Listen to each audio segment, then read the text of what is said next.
অবসান হলো সব জল্পনা কল্পনার। অবশেষে দেশের 23তম রাষ্ট্রপতি নির্বাচনে নিজেদের প্রার্থীর নাম চূড়ান্ত করল ক্ষমতাসীন দল বিএনপি।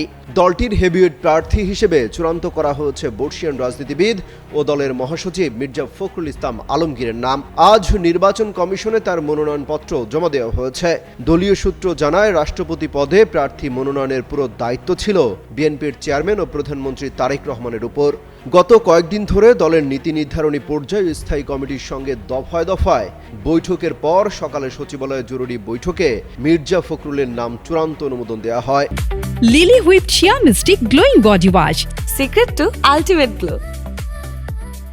এরই মধ্যে তিনি তার সম্মতিসূচক নথিতে স্বাক্ষর সম্পন্ন করেছেন। দলীয় সকল পদ থেকে এরই মধ্যে পদত্যাগ করেছেন মির্জা ফখরুল। গত 24 জুলাই মোহাম্মদ শাহাবুদ্দিন পদত্যাগ করার পর থেকে রাষ্ট্রপতি পদটি শূন্য রয়েছে।